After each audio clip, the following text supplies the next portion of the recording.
it's a very even start as they say goodbye to Ian Crow on the main straightaway. And down into Cardinals they go on the outside, though. The 3-car for TJ&M Electrical of Brendan Salek is going to take the lead as they move down the back straight. I stopped and propped because they went 3 wide, and Merv Penn just about went through the fence on the back straightaway, but as they come out all relatively unscathed, it is Brendan Selleck, your leader, from Brandon Fraser in the 2. Fraser had a big moment going through Cardinals as they have a bit of a hop, skip and a jump. Few bumps starting to form as it unsettles the cars momentarily. Third place, Anthony King, back to Jamie Higgs, who really would like a heat win after the last one got let go, but it's Brendan Selleck who continues to lead this one.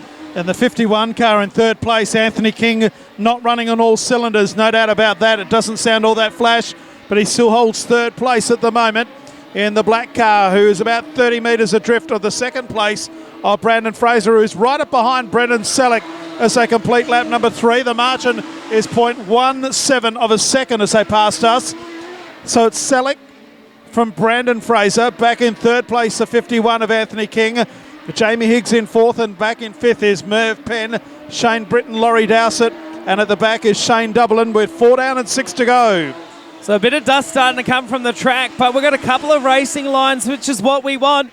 Brandon Fraser on the low line, Brendan Selleck on the top in car number 3, making the half-track high line work. Third place is the 51 of Anthony King, who for Totally Independent Tyre Service and Mechanical sounds average at best. He's now falling into the grips of Jamie Higgs, back then to Merv Penn, Laurie Dowsett, not having an effect on this one. Back to Shane Britton and Shane Dublin at the tail, but the battle out in front is well and truly on in earnest. Brendan Selleck and Brandon Fraser, these two have locked together many a times before, and with 4 to go this time, it is Brandon Fraser giving good chase. So 3 leads 2 by not very much, 0.25 in fact, 1 car length. Selleck leading from Brandon Fraser, back in third, or Laurie Dowsett further back, nearly went through the wall. He's got around Merv Penn, that's for 5th and 6th. So they come up with 3 to go. Selleck leads Fraser.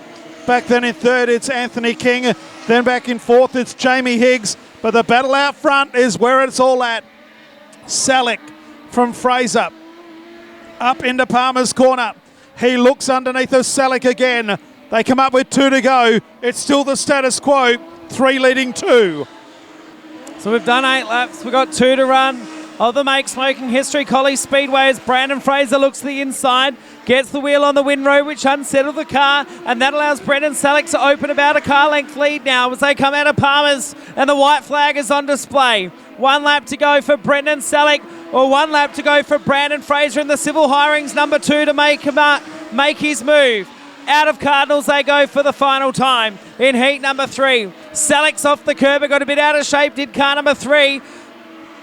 Anthony King still sounds very second-hand, but as they move out of Palmer's, Fraser had 1 last effort, but it won't quite be enough, and Selleck takes 2 from 3 so far.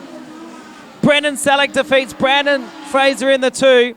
Anthony King will get home in third in car number 51, back to Jamie Higgs in the 84. Laurie Dowsett will round out your top 5, back to the 17 of Merv Penn. Shane Britton did not finish, he retired before the checkered flag. So Shane Dublin will be credited with 7th